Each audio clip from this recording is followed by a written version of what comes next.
The Radical. Fundamental principles of freedom, rational self-interest, and individual rights. This is the Yaron Brook Show.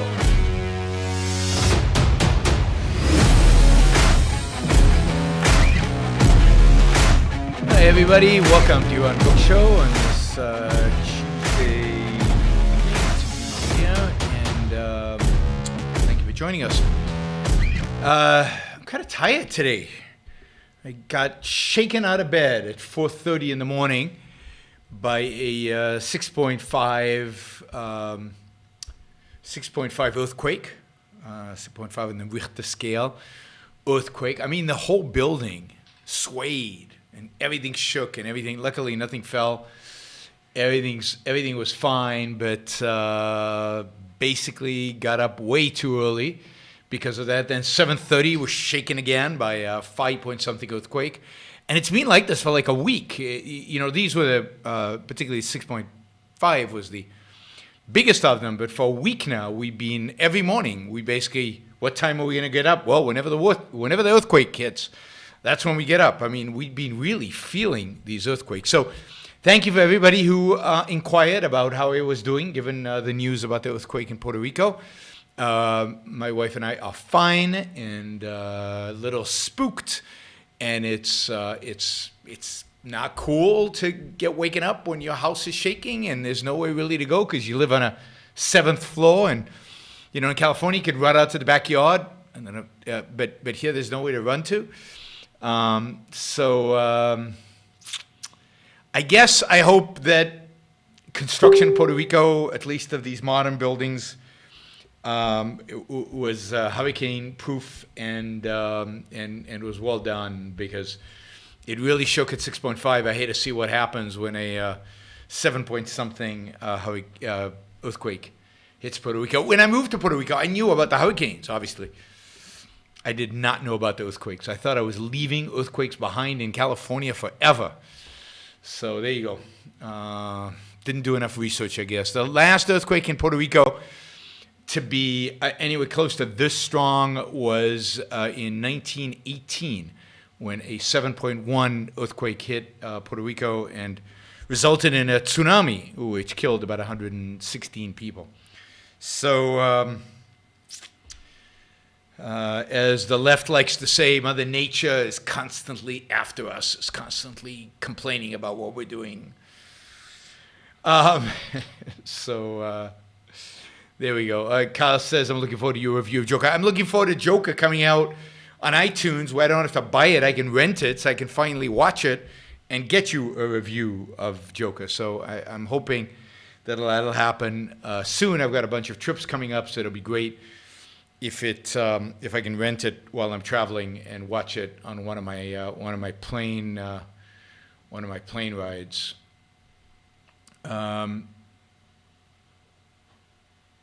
All right, so let's see. So I want to comment more on what's going on in the Middle East, on Iraq and Iran. I wanted to comment more on the panic, the hysteria, the absurd comments that have resulted from the killing of Soleimani,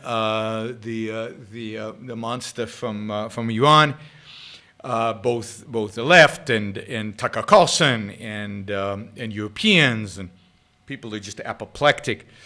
And then on Twitter, you get World War III trending on Twitter. So I thought I'd talk a little bit about that.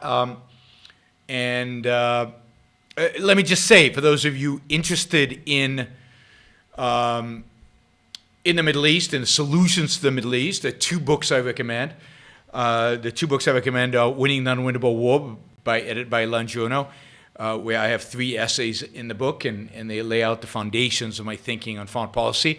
And I think the particularly the piece with Alex Epstein that I wrote on just war theory, you know, is a real, new view of how war should be fought and of a moral theory of war. And then the second book by historian John Lewis, Nothing Less Than Victory is an excellent book. I think consistent 100% with my writings in our writings in Winning an Unwinnable War. John was a good friend who passed away a few years ago, but did some excellent work on this question again of war and put it into a historical context, which is really important. So understanding what history means. Some people don't like the book because he's very negative about building walls, but it's an excellent book about what it takes to win, in a war. So 2 books, Nothing Less Than Victory and Winning an Unwinnable War. Those would be my recommendations if you want to understand American foreign policy and warfare and what it takes to win a war. I can't think of 2 better books out there to read. So, we talked about this a little bit a couple of days ago. Nothing that's happened has really changed my mind about what has happened a few days ago, but there are a lot of nuances involved, and I think it's worth. I've read a few really good articles about this that I think they're not a lot. Most of the stuff I read about this is complete garbage, but there are a few, and there's just a few points that I think are worth emphasizing and reinforcing about our relationship with Iran, the state, the potential Iranian response to this, and particularly, I think about the response of our so-called allies in Europe and of many within the Democratic Party. I think is and of course Tucker Carlson, who came out way against this killing, I think are incredibly indicative of why we in the West, the United States and the West more generally, have failed in the Middle East so dramatically and failed in confronting Iran so dramatically over the last 40 years, certainly since 1979, since the rise of the Islamic Republic of Iran, and I think one of the most important events in the Middle East in the last couple of hundred years, and that is the taking of the American embassy in November 4th, 1979, and the establishment of the victory of the Iranian Revolution and the establishment of the theocracy, which is the Iranian state.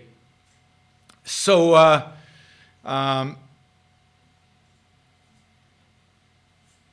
where to begin? First, I want to first talk about World War III. So, there's definitely this hysteria that is created, I think, I think the hysteria that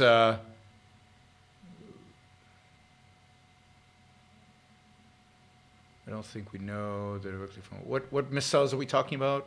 I'm not sure what missiles you're talking. Iran seems to 20 plus missiles at a U.S. base in Iran from Iran directly. All right. I don't think I think there's going to be a lot of noise, so you'll have to wait for the noise to clear to figure out exactly what is happening and what the next steps are. Iran just happened. They just hit okay, let's see. We can do this live. Let's check on the news.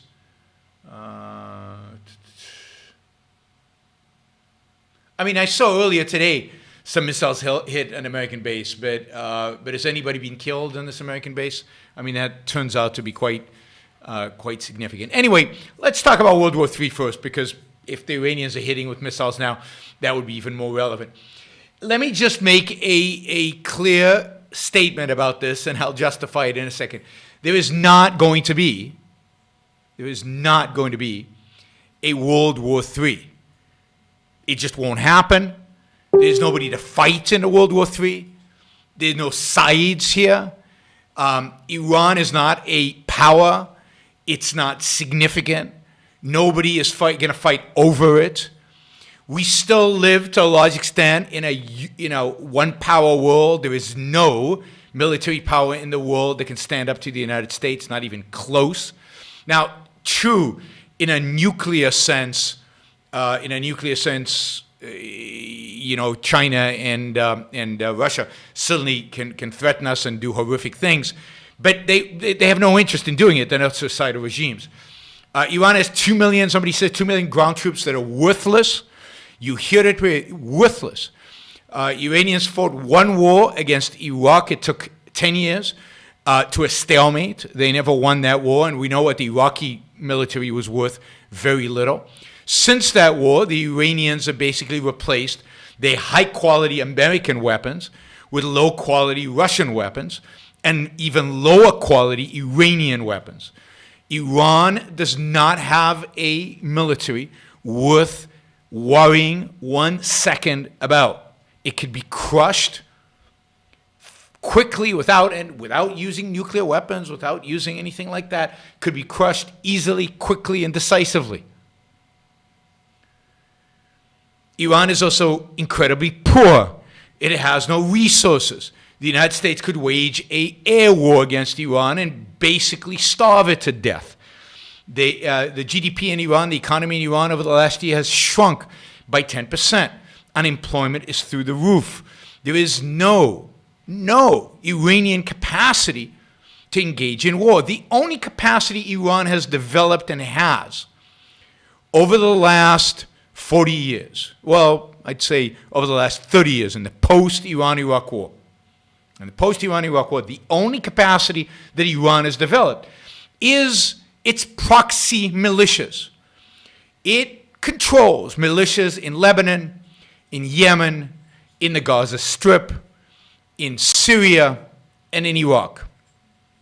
These militias are semi-competent, but again, are no match for the American forces, no match for anything, for Israel. The Iranians have been trying to supply Hezbollah with missiles. Every time they land a plane with these missiles, the Israelis take it out because they have the intelligence. They know exactly which planes are which. But every convoy that they attempt to bring missiles, the Israelis get at. The Israelis have bombed Iranian bases in Syria and in Iraq. They've got all the way to Iraq and bombed. Israelis have special forces that have taken on the Iranians both in Syria and in Iraq.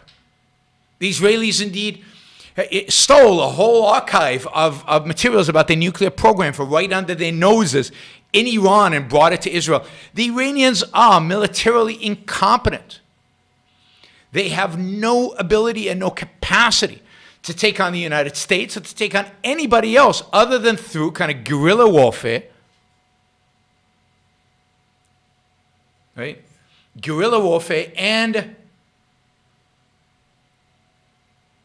the kind of proxy warfare by using terrorists.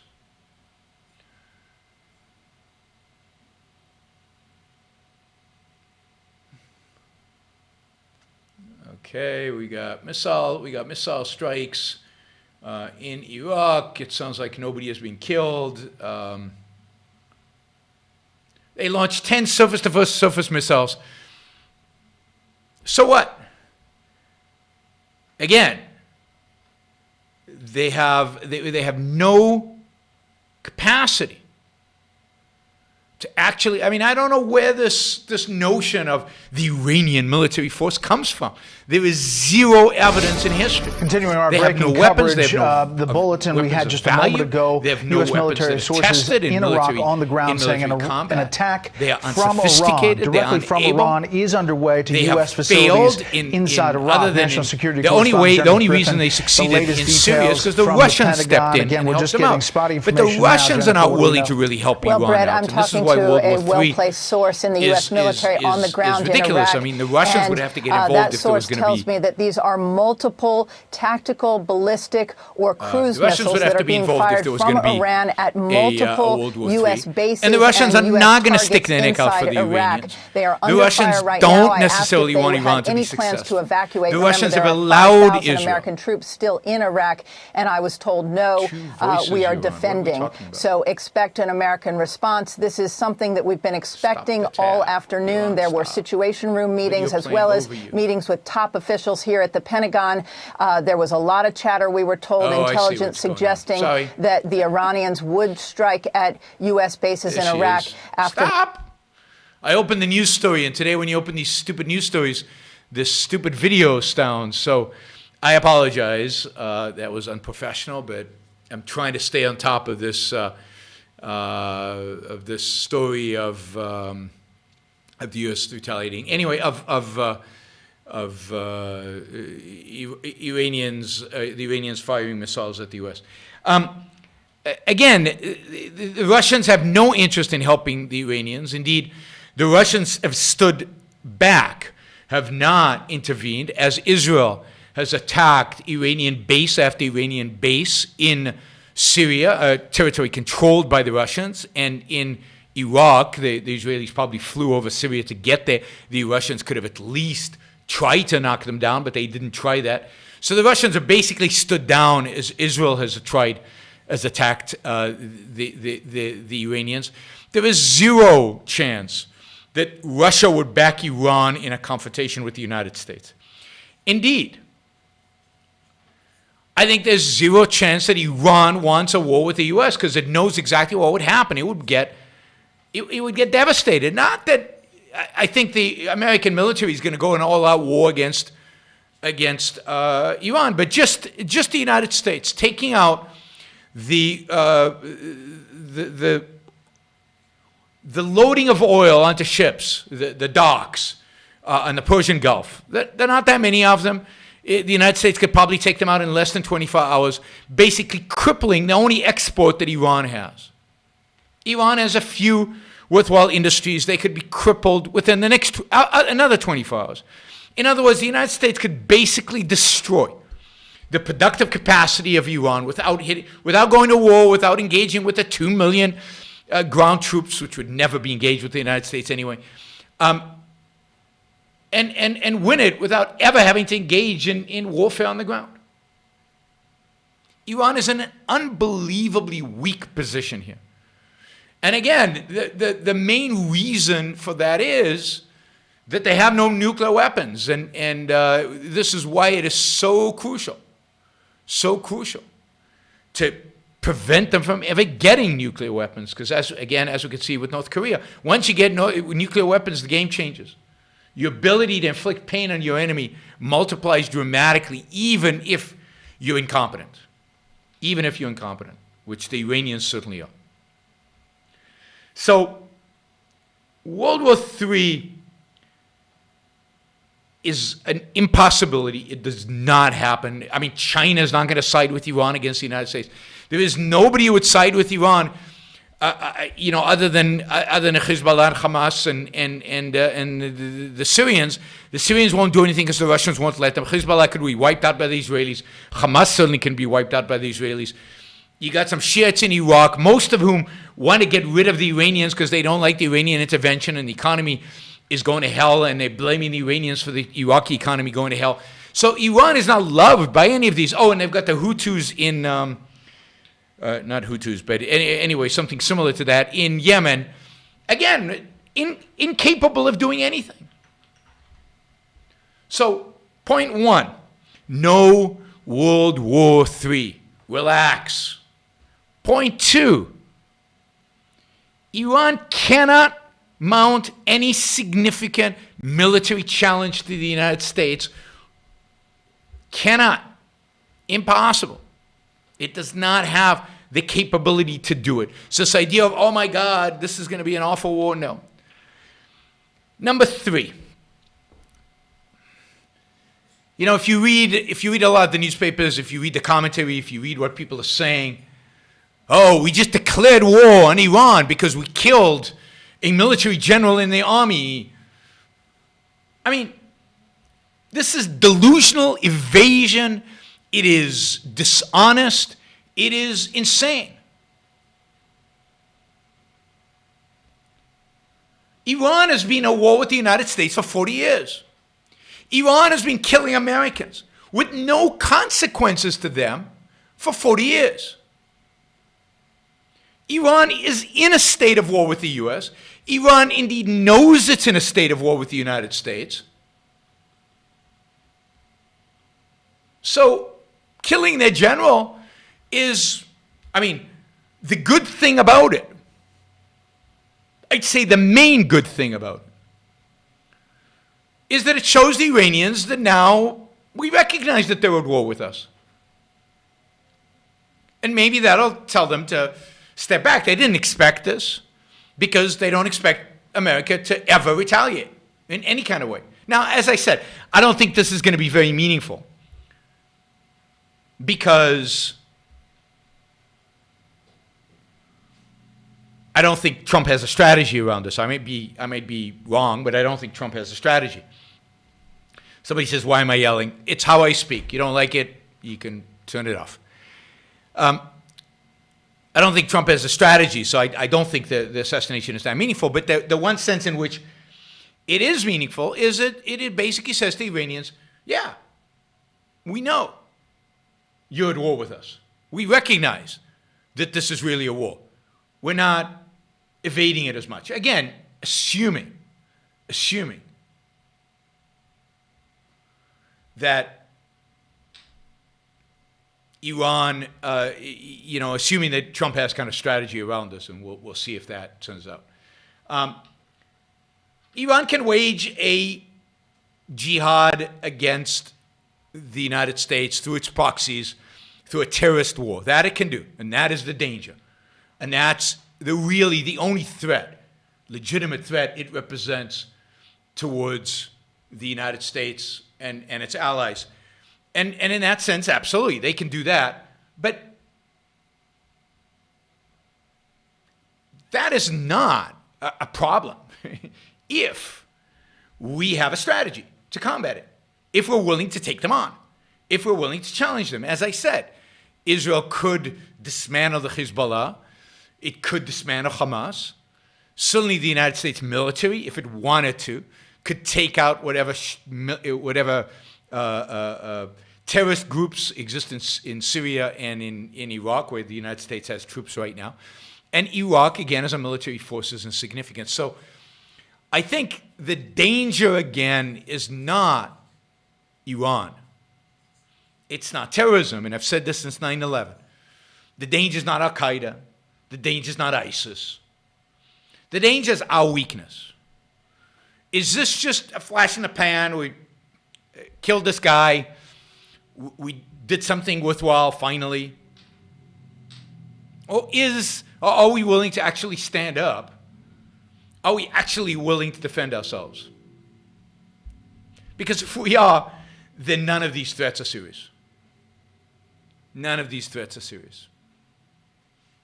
Ooh, Bree says gold is 1602. Yeah, the world is worried. As I said, Twitter was trending World War III. I don't get it. Somebody's comparing this to Afghanistan. There's nothing to compare with Afghanistan for two reasons. One, there's absolutely zero reason why you have to put ground troops into Iran. And two, whereas Russia did. And two, we're talking about Russia and Afghanistan. And two, there's no comparison between the Soviet army of the 1980s and the U.S. Army. There's just no comparison. Technologically, intelligence-wise, and ability to destroy the enemy isn't comparable. But for that matter, there's a huge difference between Iran and Afghanistan. Iran is a relatively civilized place. Iran, if you can weaken the regime enough, there is a real opposition. There's actually a pro-Western opposition in Iran. My view is what we should do is take this opportunity, go after the regime, go after Khamenei, kill Khamenei, kill the priests surrounding him. I wouldn't take out the cultural icons that Trump is talking about, but I would take out the madrasas, the schools, the Islamist infrastructure that exists in Iran should be taken out. And then I would leave them alone and let the Iranian people sort it out. But again, if we know what we're doing, I'm not convinced we do. But if we knew what we were doing,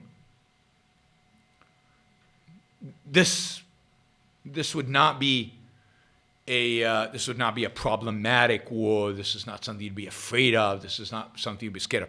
What we should be afraid of is that we don't know what we're doing. I mean, if the Iranians were smart, which they are not, but if the Iranians were smart, they would actually come to the negotiating table with Trump. I think they could get as good a deal as they got with Obama, maybe with a few tinkering so that Trump can claim he won.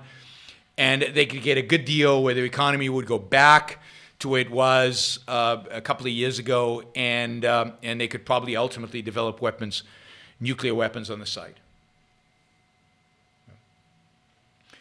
Trump sent a strong message over Twitter. Boss says, yeah, Trump sent a strong message to North Korea too, and then he went and called the guy his favorite person on the planet. So, big deal. Trump's tweets are meaningless. The question is action, and okay, he killed this guy. That's good. What is the strategy now? What is the strategy? And it's not clear there is one. If you saw the video I showed last time I did my last show on the killing of Soleimani, I showed the video of Trump basically saying, "Oh, I don't want to replace the regime in Iran. I don't want to do any harm to Iran. I think Iran is great. Let's be friends. Let's negotiate." I think the Ayatollah should say yes. Let's negotiate. I think the Iranians would probably better negotiators than Trump is. So I think that would be their best outcome. I think militarily they would be crushed if they did anything to piss Trump off enough to actually launch military strikes against the Iranian regime. They would truly be devastated by that. They would truly be devastated by that, and that's not what they want. I think they're smart enough to avoid giving Trump an excuse or giving Trump provocation. By the way, I think the thing that ultimately provoked Trump the most, and I didn't comment on this last time, I should comment on this. Let me just say, whatever you think of Trump, and you know what I think of Trump, and whatever you think of how this is going to play out, this was a brilliant political move. That is, if you think about politics, what Trump did is he can't lose by killing this guy. Because, think about it, he stood up for America, his base loves it, and most Americans love it. Because he can say these guys killed an American and I took my revenge. He responded to the embassy takeover, which I think is the thing that ultimately really provoked him, was the embassy. And again, that's standing up for America, standing up for the flag. And it's also in contrast, he can make the contrast, even though it has no relevance, to Benghazi, right? To Benghazi. And so, that's a win. He has an opportunity to talk about one of the really horrible things that Hillary did and the Democrats are responsible for. And he's in a position now where he can't really lose. I mean, if Iran responds with military action, then I don't think with much effort he could silence that response with launching a military attack, which I think if it's done by the air alone would not involve any American lives. And he would basically bring the Ayatollahs to their knees, I think, fairly quickly. If the Iranians don't respond, then he's won. So, and of course, the Democrats now are scrambling because the Democrats are anti the killing, but that makes them out to be a little anti-American because, after all, this guy killed a lot of Americans. And then they say, oh, but this is a declaration of war, and it doesn't take much to point out to them that, hey, we've been at war with Iran for a long time. There's Mark again being an apologist for Trump. There's nothing that drives me more crazy than when you do that. When Trump says X and people interpret what he says Y because he's playing the 4D chess again. Trump has no interest in replacing the regime in Iran. He doesn't care about regimes. He doesn't care about freedom. He doesn't care about any of this. He promised that they would not develop nuclear weapons, and he has a vague notion that is what he wants to do. And you see, I was starting to say nice things about Trump, and you provoked me into unleashing on him. And so he he doesn't care about the regime in Iran. He cares about seeming tough. He cares about his base. He cares about playing to them. He cares about campaign promises. So he doesn't want them to develop nuclear weapons. He cares about that. But he has no interest one way or the other. You know, the demonstrations were happening in the streets of Tehran. Just like Obama, he stayed silent. He didn't support the demonstrations. He didn't say anything. He has shown zero inclination for regime change. He has not supported the Hong Kong protest. He has not supported the Iranian protest. He has not said anything about authoritarianism anywhere as a negative. As a negative. So taking something he says and then interpreting it to make it appeal to you and to make Trump appear like a good guy when he clearly is not. There's nothing that is what infuriates me. If you want to say, look, Trump does some good stuff and he does some bad stuff overall, I prefer Trump to the alternative, I have very little problem with you. I think you're wrong, but I have never little problem with you. But if you become an apologist for Trump, which means if you're willing to justify anything he says and does and twist it around so that it, like hugging the murderous dictator of North Korea and having a press conference where he said, I don't want a regime change. I love these guys. The Iranians are wonderful. You know, let's just sit down and have a negotiation. Come on, that's what he said. You got to take him at his word. And he's shown no indication that his word is not what he really believes. Anyway, politically, it's brilliant. It's a no-lose. He wins no matter what. If we go to war, he gets to be a war president, which Americans love. If we don't get to war, he killed a murderer of Americans and paid no cost. And he's forcing the Democrats into this impossible situation where Bernie Sanders and the others are coming out as anti-war, but in a, anti-everything, and in a way that I think will alienate many of Americans who otherwise might have supported somebody like Bernie Sanders. Because Bernie Sanders comes across as anti-American when he says it. And Biden is stuck because Biden, on the one hand, probably supports the action, can't say it because the Democratic Party has moved so much to the left. So again, politically, I think this attack, whether he thought it through or not, this attack plays wonderfully into what Trump is trying to do, into his chances of re-election, and into painting the Democrats into a corner that they're going to have a very, very hard time to escape. Let's see. They're calling this an act of war as if we weren't at war with Iran already. They're saying, this is Trump's era.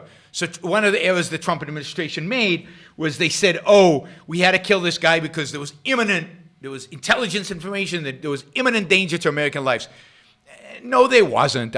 Why even say that? All you have to say is, this guy is responsible for the deaths of many Americans. He's responsible for inciting people to go into the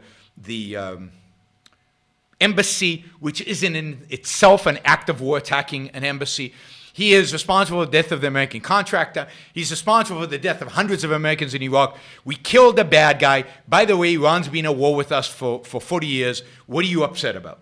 That's the attitude they should have taken. By saying there's imminent danger, they just dug themselves into a hole that's going to make it difficult for them to come out of. Because, it's funny. There were a number of stories about this, right? For weeks and weeks and weeks, we've heard about the intelligence agencies are incompetent, they're the deep state, they're anti-Trump, they hate America, they're anti-American, they're incompetent, they're terrible. Now, suddenly nobody's talking that except Tucker Carlson. Tucker Carlson, to give him credit, has called him on that. Tucker Carlson says, no. We didn't trust the intelligence agencies before. We shouldn't trust them now. So the Trump administration is trying to have it both ways. They're trying to have it, we don't trust them when they attack Trump, but we trust them when it leads to a killing of somebody that we think is a good thing that was killed. Does the president have an authority to strike? This is unbelievable to me. We've been engaging in all these drones. We've been engaging in wars without congressional approval. There's been no declaration of war post 9/11. There was no declaration of war in Vietnam. I don't know that there was a declaration of war in Korea. Basically, since World War II, Congress has completely and utterly defaulted on their responsibility to restrain the commander-in-chief, restrain the president in his foreign policy, and to insist that he follow the Constitution and take on Congress's role in declaring war and permitting the engagement of American troops overseas and killing people. But the fact is, we have troops in 130 different countries. You just saw the attack when an American soldier was killed in Kenya. Why are we in Kenya? Did Congress approve of the United States having a base in Kenya? Do we have operations in Kenya where we're killing people? Maybe that's good, maybe that's bad. But why hasn't Congress debated it, discussed it, approved it, or not approved it? So now suddenly they wake up, oh, you need authorization? Give me a break. Congress has defaulted on the Constitution, has defaulted on its responsibility. I mean, I'm for bringing the troops home, particularly from places that are irrelevant. And Congress should be engaged with that. Congress should do something about that. But they can't not do anything for decades about U.S. foreign policy and leave it up to the president to make all the decisions and take the political heat for it. And then when he does something inconvenient, the Democrats run up, oh, he didn't have authorization. They gave him authorization when they refused to, the Korean War. Daniel says the Korean War was a police action. It was part of the UN mission. They weren't completely under U.S. command even. So the last time Congress declared war was World War II. There's some declaration of authorization of hostilities after 9/11, but nothing objective, nothing concrete, nothing real. So Congress it's just a joke, these politicians. As I said, Iran has few options, very few options, I think. They will hit us, they'll try to hit us, but not a big deal. Let's see.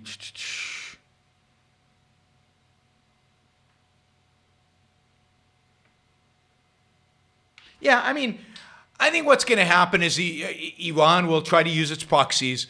It will have some effect. It won't have a huge effect. It will.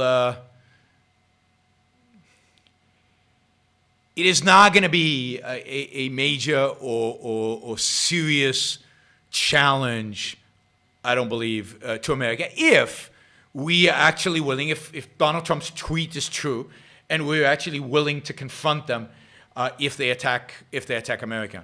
Now I think we should do it now. I think we should just go out there and destroy them. I used to say post 9/11 that the United States military should give Iran the infrastructure their Islamist philosophy deserves, which means the infrastructure of the Dark Ages. And I still think that. I still think that's what they deserve. I think that's what we granted to them. I think now that because there's real opposition to the mullahs, you can actually take it back a notch. I don't think you have to bring them back to the Dark Ages. You can give them an opportunity by taking out the leadership of the regime and by taking out the leadership of their military institutions. You can give a chance to the protesters and the opposition to actually take over Iran and establish. I mean, Iran has the potential to be a westernized country and a country that is friendly to the United States and to the West if this regime is overthrown and if the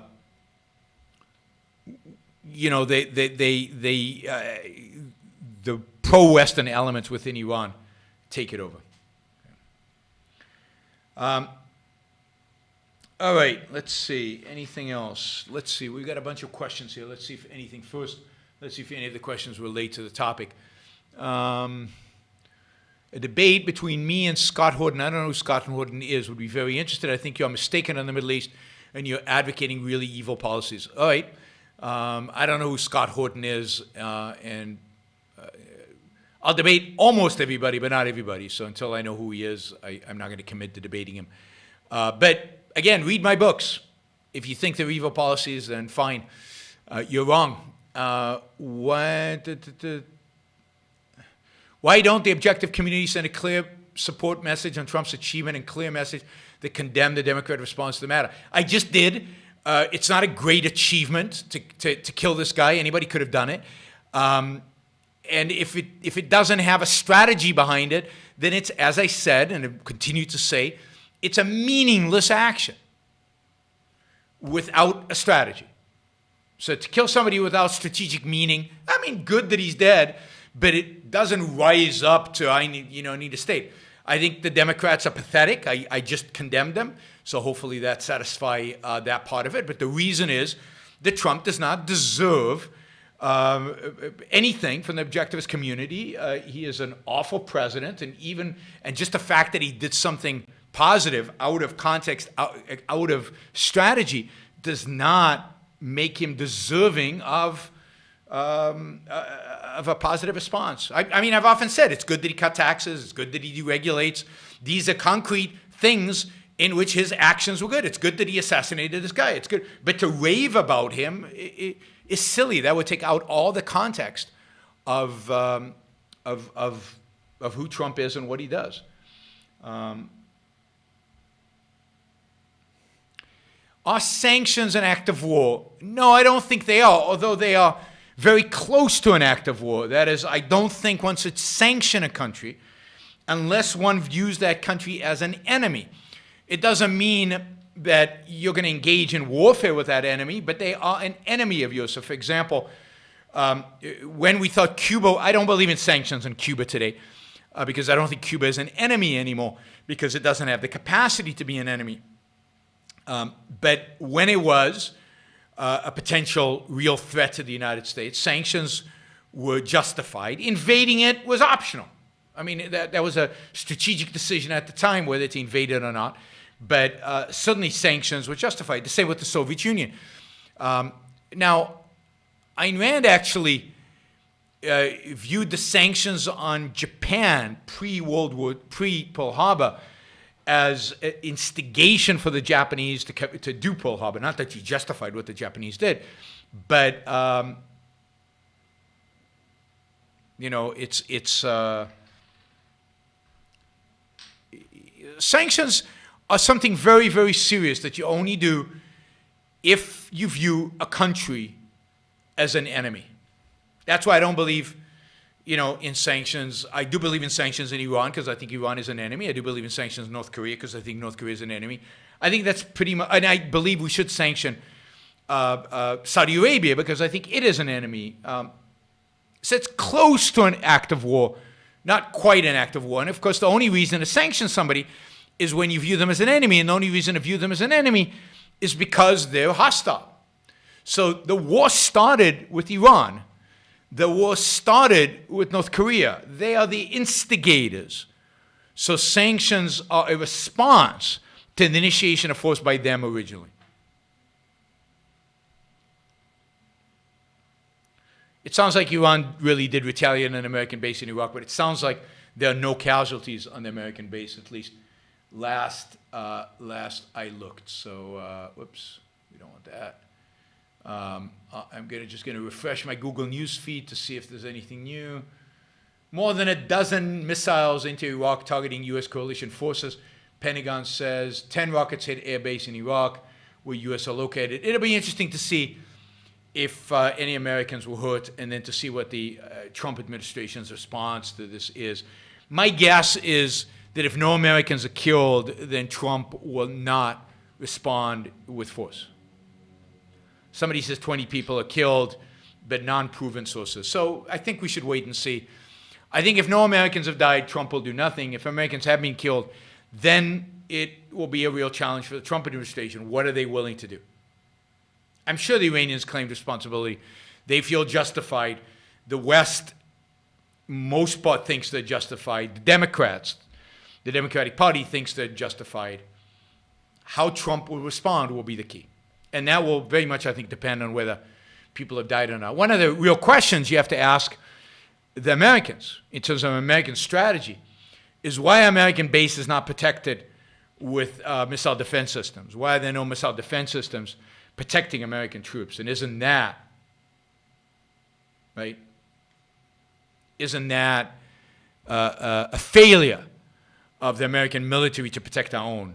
I think it is. The technology exists to pull down these missiles, to make most of them fail.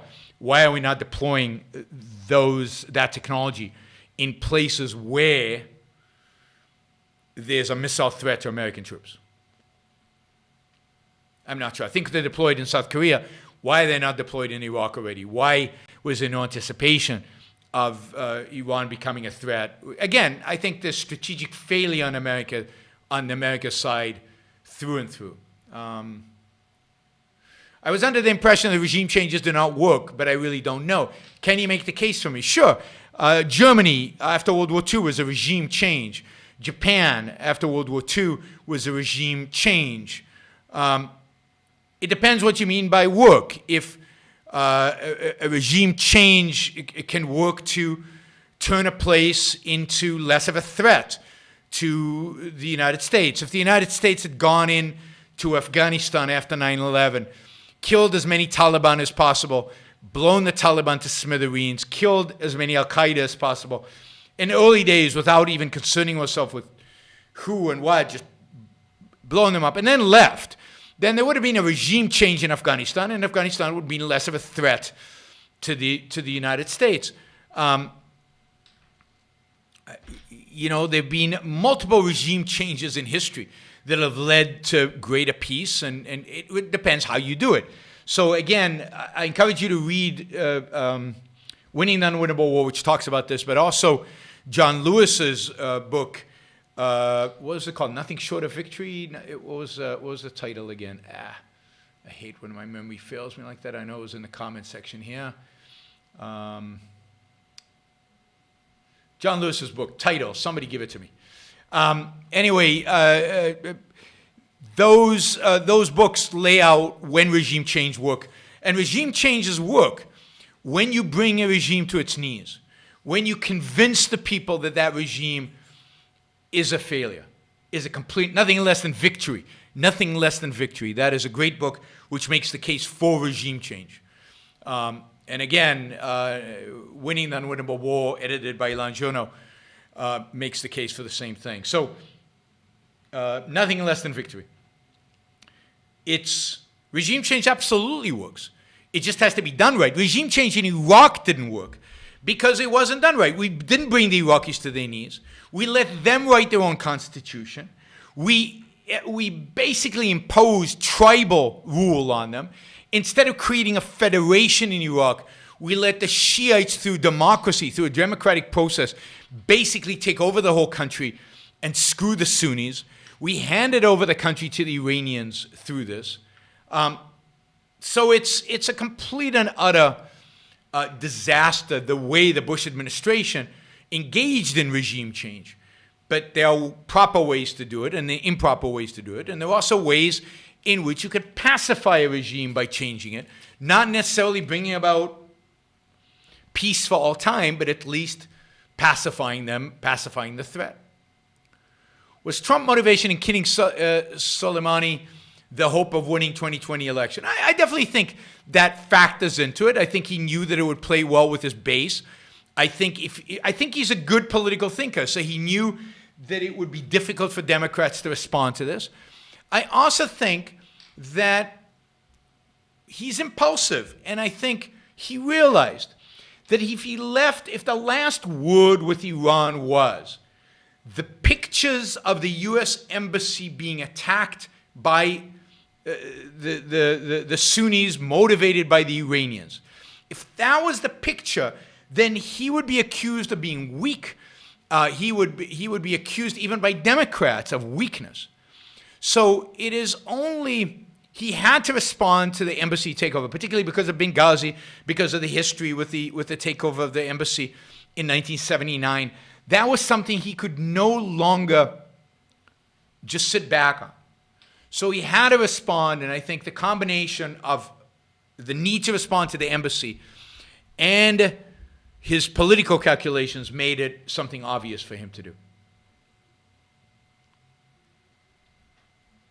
Yeah, I mean, Paul makes the case that we make in Winning the Unwinnable War, and John certainly makes the case in Nothing Less Than Victory, that the victory has to be such that the enemy repudiates the ideology that made them evil, repudiates the philosophy that made them a hostile force against you. They have to. So in the Japan's case, they had to repudiate their fascism in Japanese imperialism and fascism. In Germany's case, they had to repudiate Nazism. In Iran's case, they would have to repudiate Islamism. They would repudiate jihadism. They have to repudiate the idea of an Islamic republic, of Sharia law. They would have to establish a secular government ruled by secular views, where separation of church and state. That would be the only way that a regime change would be meaningful. You have to make them understand that their ideology leads to nothing but death and destruction. And that's a proper foreign policy, and that's a proper way to engage in war. The advantage Iran has is, I think, that its population is tired of the Islamists. They're tired of the jihad. And they lost 1 million soldiers in the Iran-Iraq war. Now, that's a couple of generations back already, but the Iranian population is not interested in this. So there's a good chance that they would rebel and they would replace the regime with a better regime.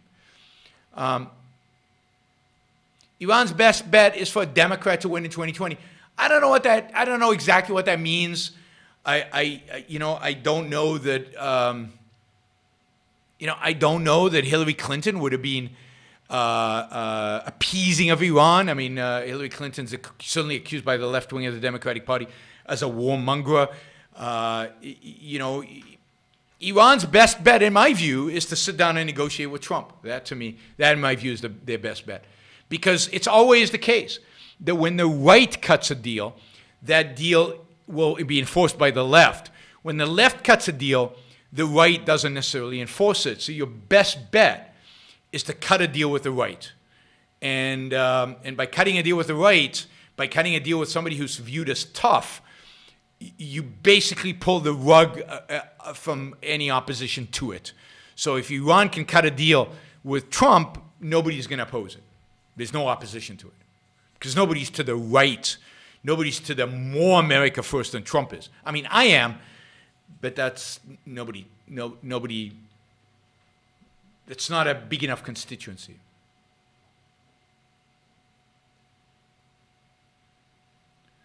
Ali Arouzi, I don't know if Iranian Air Force is being deployed. I don't even know what that is. The Iranian Air Force is pathetic. If the Iranian Air Force went into the air against the American Air Force, they would be blown into smithereens. Smithereens. Right. Should Congress be the one to declare war to preserve the separation of powers? Yes. Or can the president act unilaterally in interest of national security if Congress refuses for political reasons? No, I mean, the president should not be able to act unilaterally. That's the whole point of a separation of power. It's the whole point of holding the president back. It's the whole point of making war, a last resort and not something you want to willy-nilly engage in. The only context in which a president should be able to engage in war free of congressional approval is in case of imminent danger, where you can't get anything passed by Congress and you have to deploy forces in order to save American lives that are being under risk imminently. And then he must go to Congress and seek further authorization to continue whatever he is that. But if you start doing away with the separation of powers, then you basically destroyed the concept of the U.S. government and the U.S. Constitution. And we should just accept the fact that the Constitution is finished and dead. And to some extent, it is already, because presidents don't go to Congress anymore. There is no congressional. It's saying our Air Force is being deployed, I think.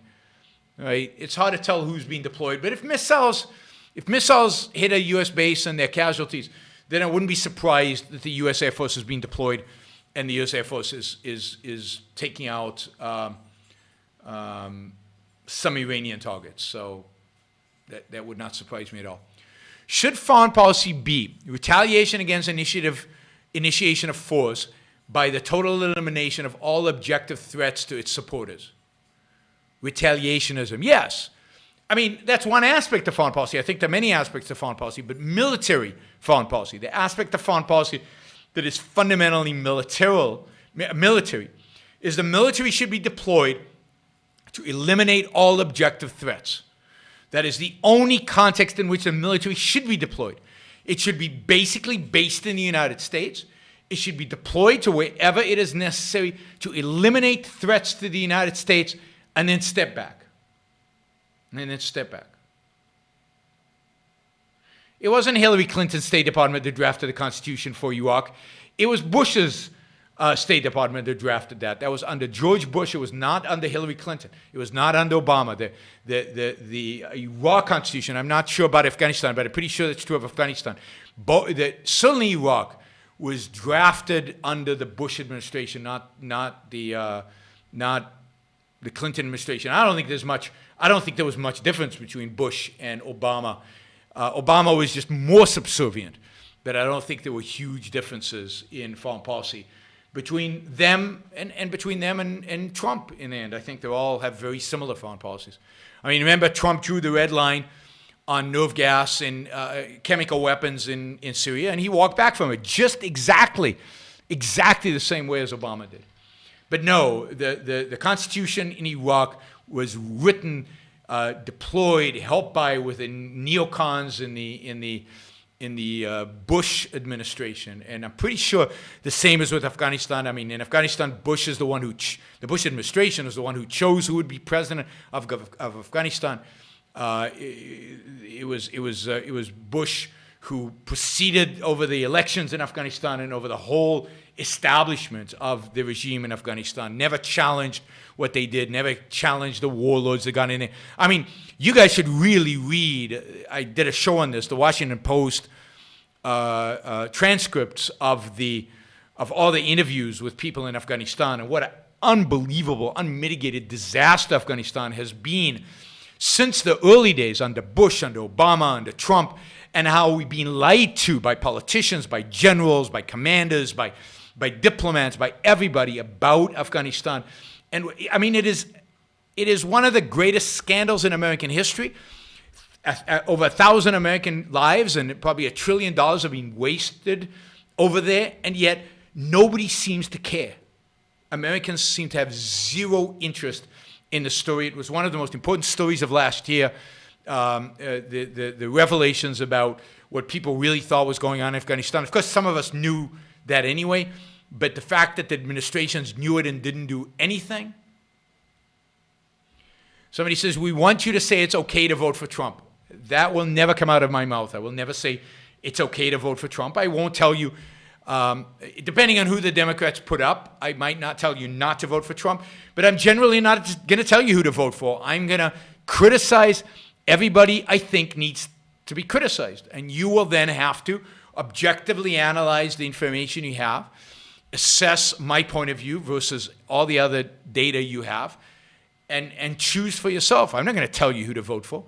I'm going to tell you what I think of the people you're going to vote for one way or the other, Democrats and Republicans, and I'm going to call Trump for what he is, and I'm going to attack him where I think it's justified to attack him. All right, let's see. How do you think the pacifism of paleoconservatism fits into the overall world view? Well, I think the pacifism is, again, a package deal. It's the whole non-interventionalism. It's the whole isolationism, which are package deals. There's a sense in which I agree with them. American troops should be in America. When America's threatened, we should attack viciously the enemy. Now, I don't know if they would say that latter part, but I think American troops should mostly be home. I don't believe we should be in NATO. I don't believe we should be defending South Korea. I don't believe we should be defending Japan. I think those are rich countries that can defend themselves. I think Europe can defend itself from the one enemy it has, which is Russia. I think it can defend itself from Islamists. I don't think they need our help for that. So essentially, I think the troops should come home. But you see, to say that, but then to accept the aggression of other countries when you don't do that is unthinkable to me. So the paleos basically don't believe in American exceptionalism. They don't believe America's special. They don't believe in exporting the ideology of America. They I agree with them that we shouldn't be the policemen of the world. They also don't believe in trade. They don't believe in interaction with the world. They believe that we should hunker down and isolate ourselves. And I think that's horrible. They don't believe in immigration. So it's all about hunkering down. It's all about building walls, and surrounding yourself and being not interacting with the world that day, because God forbid, that'll wash away your whiteness, or they're not confident enough in the ideas of America to stand up to immigrants. They're not confident enough in the U.S. economy to stand up to world trade. The paleoconservatism is basically motivated by fear and motivated by a certain xenophobia, a certain assertion about America is this geographic place with the people inside of it. It's not all the way racist, but it's in that direction. And I think they've got a few elements that are right mixed in with a massive view that's wrong. And it's so. Anyway, that's what it is. I'm not going to comment on it, but there's a bunch of stuff written in the chat here there's just anybody who follows the show knows that it's ludicrous and wrong. The State Department's always been awful, and probably still is awful. And indeed, one of the horrific things, and I mentioned this, one of the horrific things about the latest budget that Trump signed is that it has authorized a massive increase in personnel in the State Department. It involves hiring large numbers of people into the State Department. No, we need to shrink the State Department. Trump's initial ideas of shrinking the State Department, motivated by, I think, some good people he had around him, were right. But now it's meaningless because you wanted to cut a deal with the Democrats. And, we got a budget that's insane. And part of that insanity is this. No, Bush was horrible. He was a horrible, horrible president. He made my worst 5 presidents of all time because of the way he engaged in war in Iraq and Afghanistan, and because of the Constitution in Iraq, and because of everything he did. It's not just the State Departments. It's also the president himself, who is, without a doubt, one of the worst presidents in American history. Now challenged by Obama and Trump. So, the last 3 have been disasters. It's hard to keep that list of worst presidents in the U.S. history up to date. Should we nuke the Middle East? I don't think so. I don't think it's necessary. I think we could send an equivalent message without actually nuking them.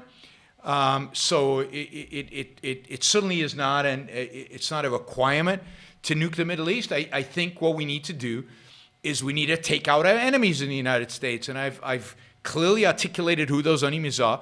I presented over the last 18 years, detailed strategy on how to do it, from what to do with Saudi Arabia to what to do with Iran, and what to do with Iraq, and what to do with Hezbollah and Hamas and all these others. I've never thought nuclear weapons were necessary. I never thought nuclear weapons were a particularly effective weapon to deal with the threat engaged. We're not dealing with a military threat. We're dealing with an ideological and kind of a sly proxy warfare terrorist threat that I think there are better ways to deal with it. But the main way to deal with it is regime change, both in Iran and in Saudi Arabia. And if we'd done that after 9/11, the world would be very, very, very different today. All right, before we wrap up, I want to remind you, and feel free to ask more Super Chat questions on this topic. Let's try not to deviate too much. Let me remind you to like shows that you like. Thumbs up. It's easy. You don't have to do much. Just press that thumbs up, and it's easy, much easier than the more valuable thing you could do, which is actually to share the show. If you share the show, then it would be then it's even better. So I encourage you to give it a thumbs up. I encourage you to share, and I encourage you, of course, to support the show to the extent that you can on both YaronBrookShow.com/support and others. By the way, all my lectures, I mean, I think there's, I don't know how many, but all my lectures that I gave, all my talks that I gave, all the Q&As that I did in the post-9/11 period, are all online. My essays that I wrote, the meaningful essays that I wrote in Winning the Unwinnable War and in other publications. Nothing I said from 2001 to 2008 when I talked a lot about foreign policy is a mystery. You can go and you can find it. You can find the quotes. You can find the particulars. You know, you can even find the quotes from the famous Bill O'Reilly show, where after I appeared on Bill O'Reilly, I used to appear on Bill O'Reilly regularly. He banned me from the show because I argued to turn Fallujah into dust. But I clearly said I don't think nukes need to be used. There are other ways to do the same thing. Would bombing Mecca secularize Muslims afterwards? I don't know. I don't really think so. I don't think bombing religious sites in and of themselves or bombing cultural institutions are necessarily the way to go. I think they're far more effective things that one can do. In the case of Iran, I think basically destroying their both their military command and control infrastructure, their economic command and control infrastructure, and their leadership, you know, explicitly going after the civilian leadership, that is the mullahs that run the place, going after the mullahs, assassinating them, killing them, blowing them up, doing what's necessary. That's what I think needs to be done. And I think if you did that while destroying primarily the infrastructure of the National Guard, of the Islamic Guard, then I think there would be a revolution from within, and it would be done. What's the bigger threat to America? Christian altruism or Islamism? I mean, clearly Christian altruism. I mean, it's not even a competition. Islamism is not a threat to America. Islamism could be wiped out tomorrow. Islamism is an easy problem to deal with, much more difficult, much more entrenched, and indeed the reason why we might not deal with Islamism properly is Christian altruism. I really encourage you to watch, I just saw it back up on Facebook, Leonard Peikoff's Fort Hope Forum talk from either 2002 or 2003 called Americans versus America. Americans versus America. It's a great title. And he talks about why America can't win the war and what the real threat is. And the real threat is altruism. The real threat is us. I've said this all along. The real threat is Americans. It's Americans' unwillingness to stand up for what they believe. It's Americans' unwillingness to stand up. I mean, Islamism is a nothing. It's a blimp. It's an insignificant nothing that we could deal with tomorrow if we wanted to. But we don't deal with them. Why? We don't deal with them because we're altruists. Yeah, I mean, I'm not saying Islamism isn't worse than Christian altruism. They're more primitive, more barbaric, more evil, no question. But the question was, what is the bigger threat to America? And I don't think Islamism is a threat to America in that sense. We are the enemy. Go listen to Americans versus America. I said this during Trump's campaign. If there are no manufacturing jobs in America, it's Americans' fault for regulating industry. It's Americans' fault for raising the cost of labor. It's Americans' fault for penalizing innovation and success. If our immigrants are not assimilating in America, it's our fault. It's Americans' fault. It's Americans' fault for what? For not advocating for American values. It's Americans' fault for embracing multiculturalism. It's our ideology that prevents us from dealing with the Islamic threat. And the Islamic threat in America is small. What is the Islamic threat in America? How has it manifested itself?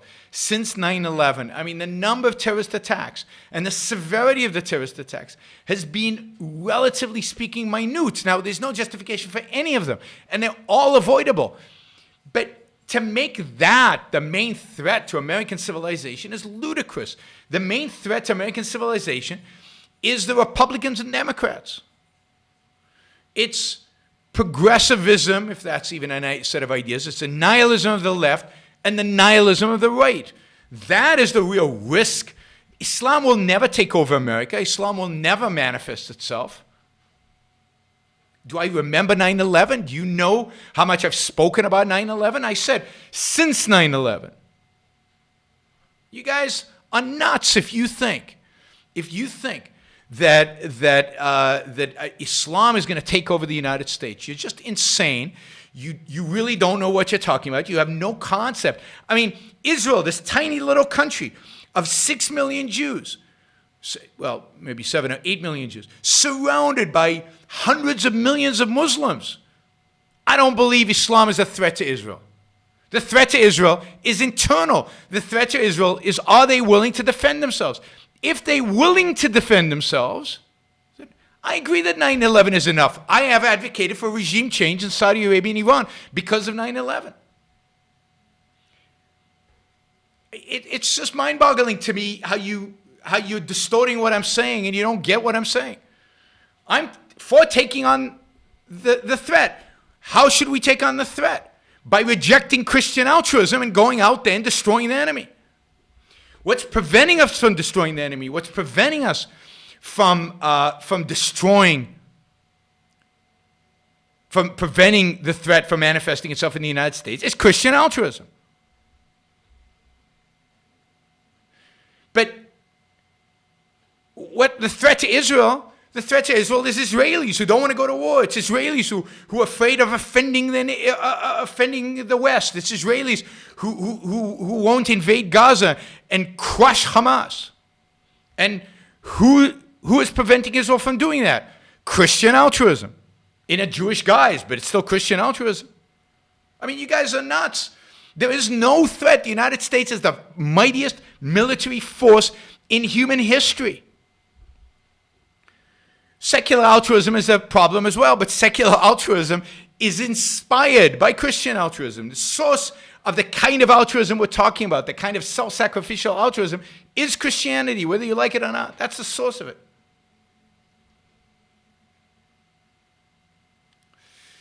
So, come on.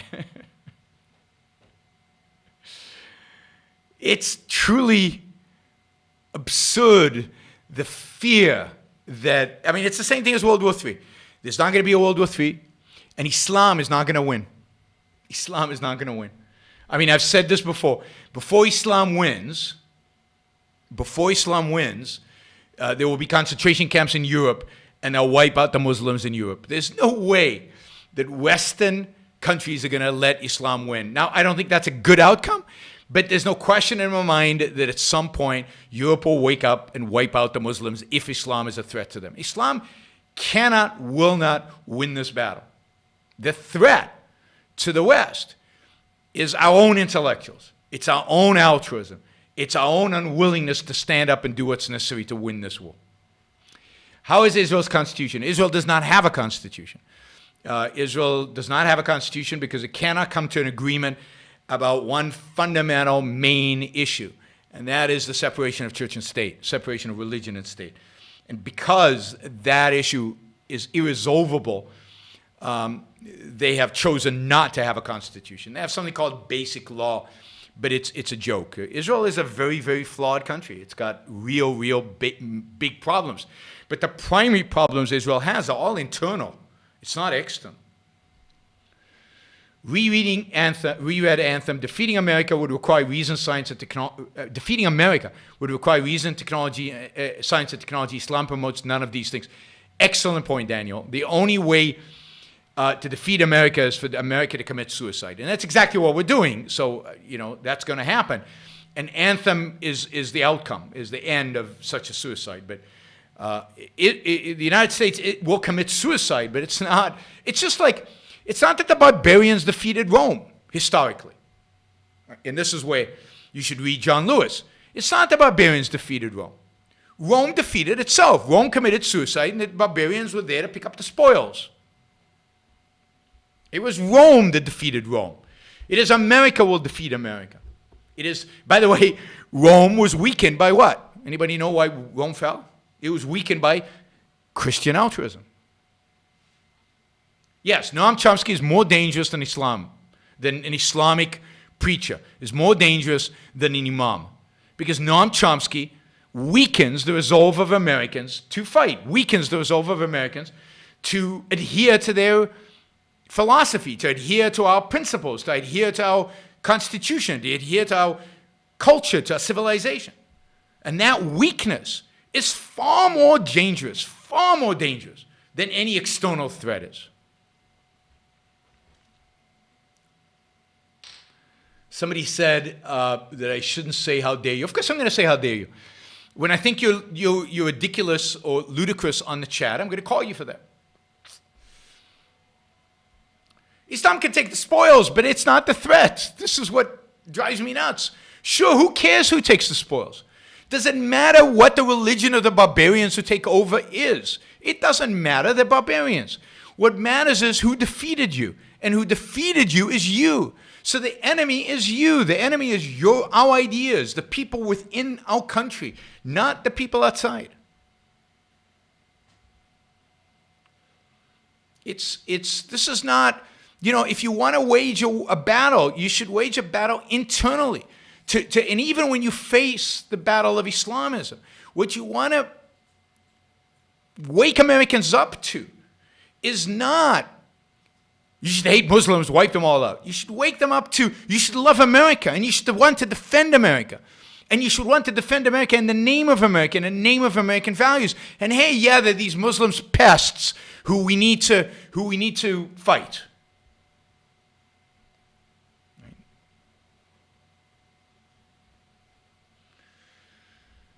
So it's, what weakened Rome is the hedonism and nihilism of the Romans and the altruism of the Christians. That's what weakened Rome. It all happened from within. What counts for Christianity but not for Islam? I don't understand that.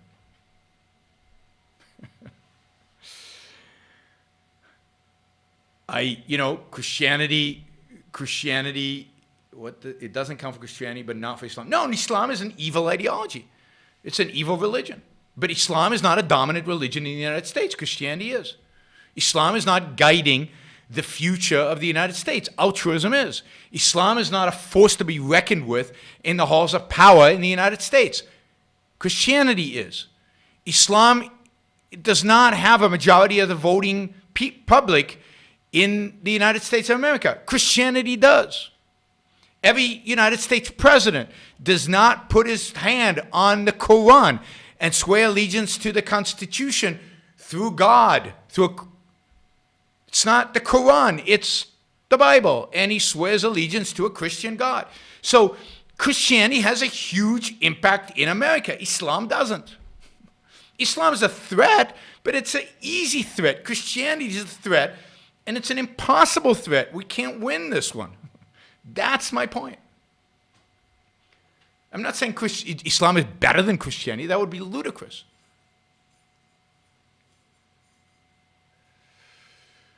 All right.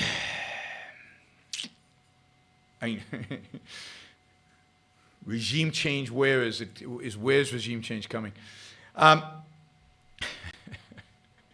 Clear gray sky is smiling really big right now. I'm not sure why. What did I say, clear gray sky? All right, Andrew says, self-esteem is a precondition of self-defense. Altruism is anti-ethical to self-esteem, therefore anti-ethical to self-defense. Therefore, the enemy is anything that undercuts our self-esteem. Is Islam undercutting our self-esteem? No, Islam has no power in the United States. What's undercutting our self-esteem is Christianity. Therefore, it is a threat.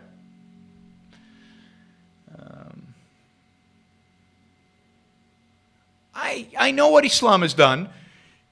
Everything Islam has done is Europe could be dealt with. Why isn't it being dealt with? Because Europe has no self-esteem. Why doesn't Europe have any self-esteem? Because of altruism, secular altruism in Europe's case. I said this when I did my panels with Douglas Murray. Douglas Murray, the biggest threat to Europe is Islam, and I said no, the biggest threat to Europe is us. It's the ideology of the West. If the West understood what Western civilization was, if it had self-esteem around Western civilization, and were willing to defend Western civilization, then Islam would be a blimp in history that would disappear like that. Anyway, I probably shouldn't be reading your chats because then you won't use Super Chat in the future and I'll lose revenue. So, altruism will be what ends Western civilization. Islam will be the beneficiary of that end. How about that? If you want to fight for Western civilization, you got to fight against altruism. Part of that fight is against Islam, but it's not the major part. Is the devil better than God since he has pride?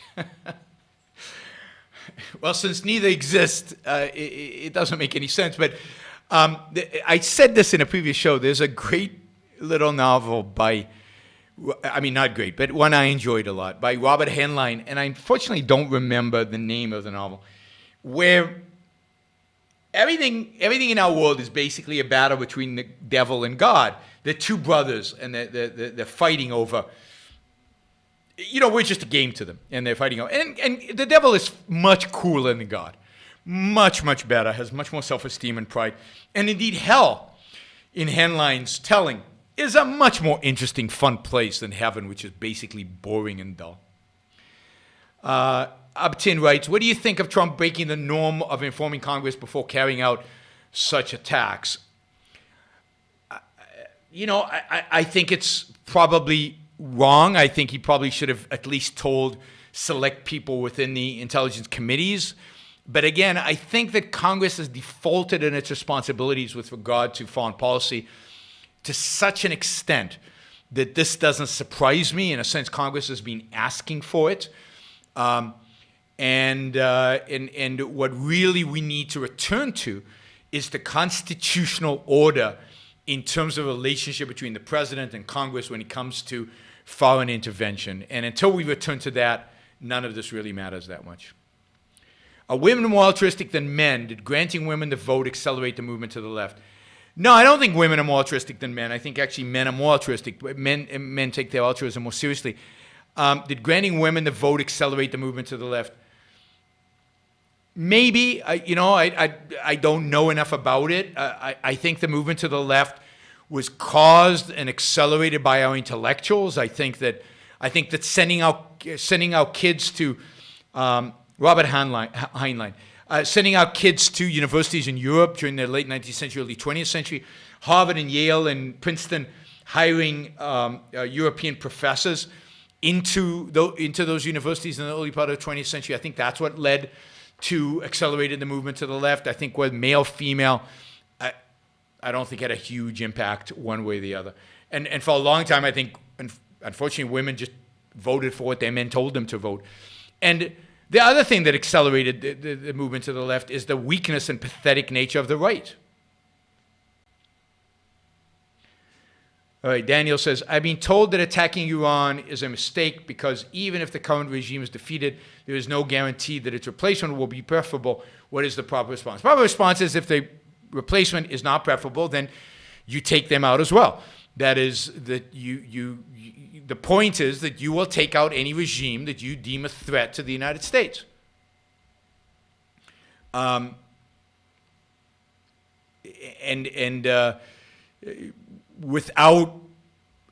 not responsible for the next regime. I don't think it's our job to give them a constitution. It's our job to go in and reform them. I think that going in, replacing a regime, new regime comes up, you don't like them, replace them again, particularly if you could do it for low cost, which I think you can in this case. By somebody suggested bombing the funeral of Soleimani, and I don't know if you saw, but they did it for us. During the funeral, there was a stampede, and 56 people died. So the people in the funeral managed to kill the people in the funeral already. But anybody who celebrates a murderer's funeral loses the right, basically, to their own life in a situation of war. Do you think conservatives like war? Some believe in war. So suddenly, before 9/11, there was an op-ed written by David Brooks, right, who was at the time a neoconservative. Today is, I guess, still a neoconservative, so I'm not sure what he is today. Who basically wrote that war brought the country together and war gave the country purpose, and another war would be good for America. And then we got 9/11, and we got the consequences of that. So I think there's a certain view among Straussians, among certain conservatives, neocons and others, Also among certain parts of the progressive movement, this idea of the tonic of war, the virtue of war, comes out of the progressive era. And there were writers among the progressives in the late 19th century that talked about that it brought the people together. There was a national project, that it was a beautiful thing. So there are tendency on the left, and of course, I think Wilson had this idea. There are tendencies both, President Wilson, I think there are tendencies both on the left and the right that value war for its collectivistic virtues of bringing people together. Okay, this is the last question. Why are there less wars today than ever in history? Because of globalization. Because of the thing Trump hates so much, and many of the listeners to the show hate so much. Because of globalization. Because, freer people are less likely to go to war, and there are more free people today in the world than ever in human history. So more countries have been liberalized from a political perspective. But also trading nations tend not to go to war. The more you trade, the less the probability is that you go to war. This is one of the great dangers of a trade war with anybody, particularly a country like China. Trade wars can very easily lead to hot wars. So war is a feature of collectivism, of tribalism. Globalization is the rejection of collectivism and tribalism. And liberalization, in the sense of bringing relative political freedom to the world, is a rejection of collectivization and tribalism. So as in certain parts of the world,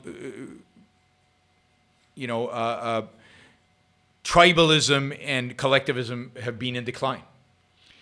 Andrew asks, is every military action doomed to be a quagmire without selfishness? Yes. Well, yes. Without clear objectives, without taking, to use a Trumpian term, America First view, but a true America First, a selfish, rational view of what America First is, then it's doomed to be a quagmire. I mean, World War II almost became a quagmire in Europe because some of the clearness of battle was lost on, for example, Eisenhower. Eisenhower was a terrible general in World War II who basically extended the war far longer than it needed to be. It could have become a quagmire.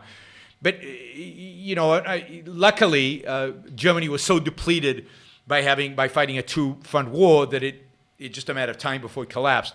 But the war could have ended probably 6 to 9 months earlier if Patton was in charge of the European invasion instead of Eisenhower. All right. Cool. Thank you, everybody. Again, share, support. Share, support. Pretty simple. I'm glad to see so many people listen live. I hope you learned something, or at least expanded your thinking. You don't have to agree with everything I say, but I don't say stupid stuff and I don't say ignorant stuff, so at least use it to better inform yourself so that you can come to the right conclusions for yourself. Thank you, everybody, and if you're interested in why globalization is anti-collectivism and tribalism, happy to answer that in a super chat next time. Bye, everybody. See you. Today is Tuesday, so I'll see you on Thursday. Same time, same place.